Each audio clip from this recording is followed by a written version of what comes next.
English translation, 529th contact Thursday, the 3rd of November 2011, 22:17 hours. You are here quickly, dear friend Eduard. Greetings. If you come, then of course I will come here immediately. Ava and I watched a crime movie together. Otherwise, I would have been here for 2 hours already. That also has to be. The reason why I'm coming here now is because I am not free on Saturday. But I want to report back to you about the question you asked Florina to pass on to me, so that I can question our language and writing experts. Their answer is the following, which I will try to put into simple terms in a somewhat understandable way. If, in a sentence, a quotation in brackets with quotation marks and endings is inserted and the complete sentence is ended, then the ending is to be given a full stop and endings in the closing bracket and endings. In other words, with the etc. end. This also applies if only a partial sentence is used which begins with a lowercase letter but ends in its entirety, as follows can only end. Other forms which are presented differently, for example according to earthly spelling books, are not correct to a large extent. Every end of a sentence, whether or not it is marked with a quotation mark or an end mark, requires an endpoint. This is also true for partial or complete insertions of the sentence as well as for insertions in brackets, which must always have an endpoint as well as a final sign, brackets and again a final point when the sentence is finished. This applies both when a sentence is followed by an explanation in brackets and also when excerpts from the text are quoted. Then the case is clear and the dispute is no longer won.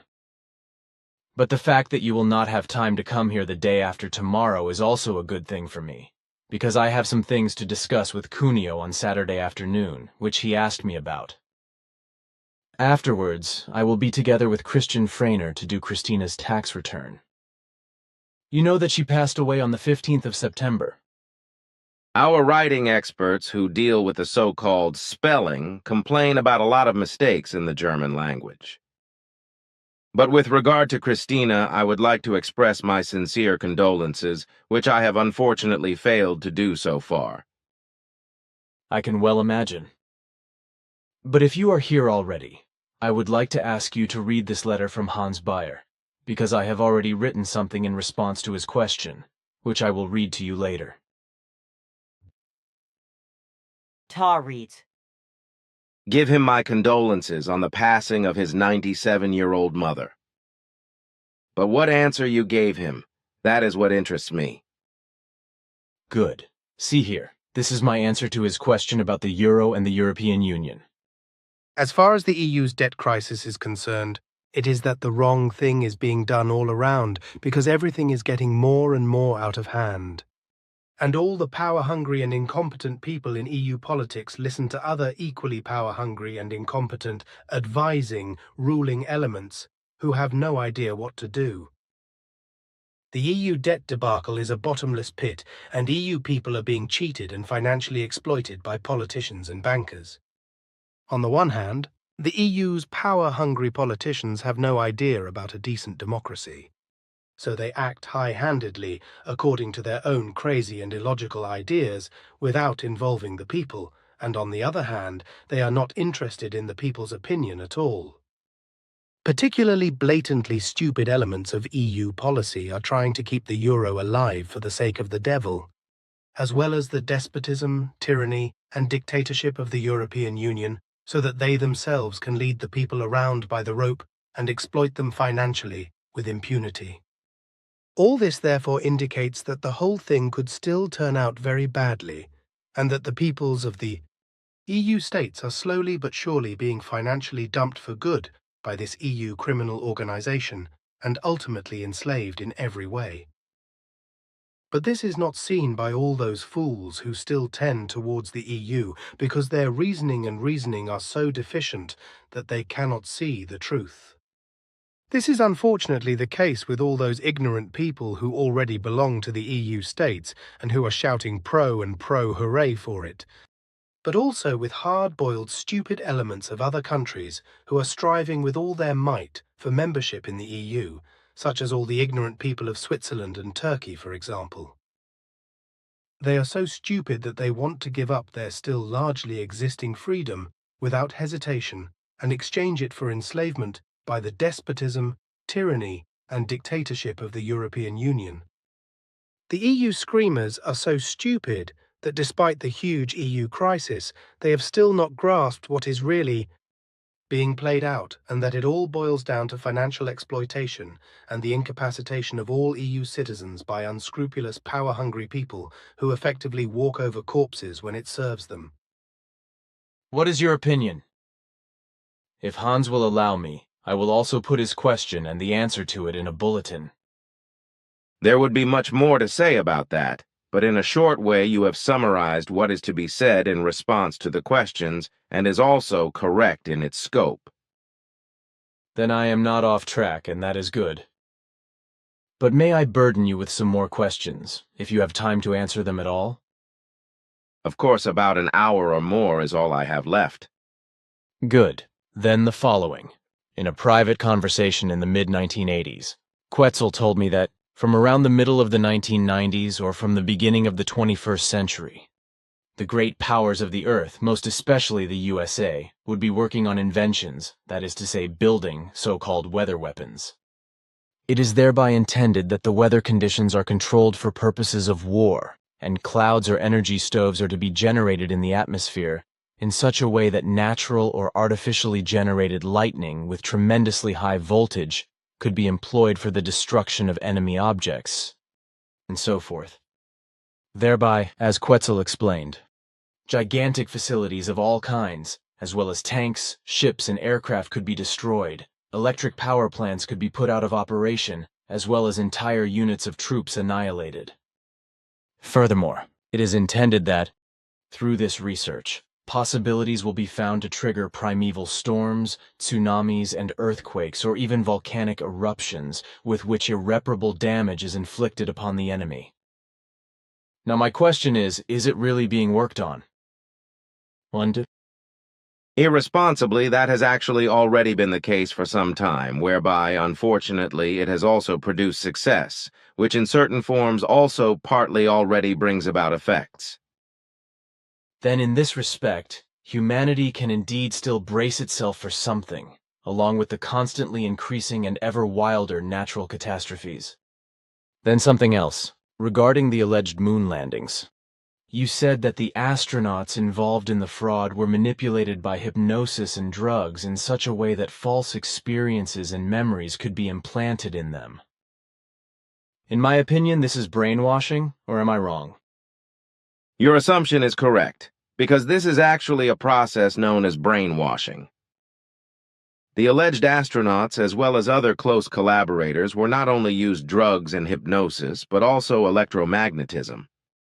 In particular, the magnetism which acts on the brain and harasses it to a great extent is the strongest moment by which existing memories can be erased and replaced by new, absorbed experiences and memories.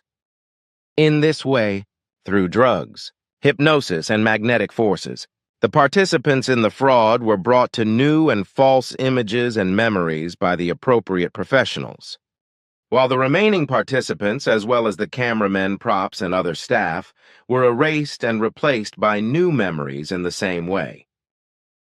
Others simply died, which meant that the silence was maintained in this regard even when threatened to break.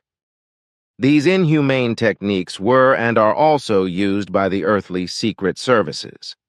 And today, forbidden research is being carried out, particularly with electromagnetism, to erase the human being's memories and replace them with new ones. But it is also a matter of using drugs, hypnosis, and magnetism to turn the human beings into murder machines that kill on command, with a code word programmed into them. I see. The whole thing is a damn lousy thing. But the next thing, Leonardo da Vinci, Isaac Newton, Victor Hugo, and Jean Cocteau are said to have belonged to a sworn community that is considered the great conspiracy of Christian mankind. On the internet, you can find all kinds of information about this under Rennes le Chateau, Prieur de Sion, where Sion equals Zion. Do you know anything about it? They are really not anything but stupid conspiracy stories. Good, but do you know what hobhod means? It is probably an Old English word. I asked Florina to ask your scribes because I can't find the word in any English book. Of course I made inquiries. The word hobhod comes from the Old English language spoken in the 13th and 14th centuries, and it means outlaw. Thanks. Now it is November, and you told me on my 1975 great journey that this is the time when we can speak openly about the dark energy in the material belt of the universe. I have asked about this on several occasions, and you and also Quetzal have always said that the time is not yet ripe. But now, according to your words, it should be possible to say something about it. You do not forget anything, my friend. But well, what I am allowed to say is at least that the dark energy is the actual centrifugal force of the material belt, which is erroneously considered by the terrestrial science of astrophysics and astronomy to be the entire universe, leaving aside the other 6 universe belts because they are unknown to scientists. The centrifugal force runs through the entire material belt, whereby it spreads out according to its rotation, and that the speed to the outside increases more and more is due to the fact that the centrifugal force in the inner area of the belt is logically lower than in the outer areas. And as the extension of the matter belt increases, the outward speed also increases, and consequently the galaxies, etc., move away from the inner area of the matter belt with ever-increasing speed. I am not allowed to explain more about this. That is enough for the time being, because your explanation will give our scientists many nuts to crack, as it will also do with many other things. These clever people do not even know that the creation of universal consciousness is a pure spirit energy individuality, which itself does not think, but where everything is aimed at causing all things to become existent, to pass away and become again by purely spiritual physical and natural physical laws. But since letting something become an existence in the human sense, such as an idea and love for the thing, etc., is called and valued as something valuable, already in primeval times attempts were made to explain this to the human beings by speaking of an idea and love of the creation of universal consciousness. This, although the creation does not consciously create these values, but only practices them spiritually and physically, which is called universal consciousness for the understanding of the human beings. In the human sense, creation is not consciously active, as is characteristic of the human being, but rather individually in terms of spiritual physics, from which natural laws and laws of nature arise, which in a causal form work independently. This also corresponds to our findings. Do you know anything about William Shakespeare? Of course. Then you also know that even today his real date of birth is not known, so it is still a mystery. Can you help there because I was asked about it? That is possible for me. According to the old calendar calculation, he was born on the 21st of April, 1564, and was baptized somewhat unusually late, on the 26th of April, 1564. He then died on 23rd of April, 1616. By the old calendar calculation, you probably mean the one that was used before the Gregorian calendar, or? The Gregorian calendar was introduced in England in 1752. What you say is correct. On Saturday, the 1st of October, you explained to me the unpleasant thing that is going to happen regarding the fact that another evil attack is being launched against me from within my own family, which also happened on the 13th of October. On your advice, however, I did not do anything about it, but I will now ask a policeman friend of mine what he thinks about it in the next few days. Perhaps he knows something that the two of us did not know and did not consider. To keep silent about it was my recommendation, but also get some advice from your friend. Maybe you should, as I advised you, find all the explanations from the contact conversations that deal with the attacks against you from your own family. because Ascot already pointed this out to you in the 1950s, and we have also asked you about these unpleasantness several times. The fact that in the end you were not tempted to take a public stand on the lies and slander that were brought against you in public was only to your advantage, which is why I think that in this case, too, it will certainly be good if you do not speak out publicly. What I can imagine is that your policeman friend will advise you in such a way that you will take police and judicial action in the interest of justice. You should think about this before you act, because it will not be easy for you to do something against your own family member. I have picked out the corresponding places in the contact reports and also copied them, as you can see here. Ascot's explanation from the 7th of February, 1953, Volume 1, page 325, sentence 45. In your own family, hatred and folly will come up against you, whereby you will learn the last secrets of the human beings and their psyche, when someone of yours betrays you. 125th Contact Report from the 11th of December, 1979, Volume 3, page 408, sentences 169 to 171. Gilgamesha will be involved in a very serious car accident at the beginning of the 90s, around the time she comes of age, and will become seriously disabled. She will no longer be accessible to her mission and everything else, nor will Methuselah, who is completely alienated from the mission. At first, this will also be the case with Atlantis, but later on, he will find his way back to the mission and to the group community. 219th Contact Report from the 16th of June, 1987, Volume 5, page 362, sentence 85. Besides, as I said, they are trying to destroy the teaching of the Spirit and your mission, also by inciting unstable Earth humans to kill you or to make you impossible through lies, deceit, and slander, and to present you as a liar, swindler, forger, and cheat, which you will unfortunately even experience in your own family, as I have seen through a vision of the future. 250th Contact Report from the 26th of October, 1994, Volume 7, page 292, sentences 11 to 13. Nevertheless, you will still have to endure many hard and painful blows, which will both rain down on you from within your own family and hurt you, as has been predicted by Ascot, and will also continue to attack you from outside and harass you. 1995 is probably the turning point, but you must not hope for anything in the form that all evil will visibly disappear. Especially from within your own family, many thorns will still hurt you, which will tear open inflammatory wounds and cause you pain. 254th Contact Report from the 28th of November, 1995, Volume 7, page 407, sentences 19 to 22.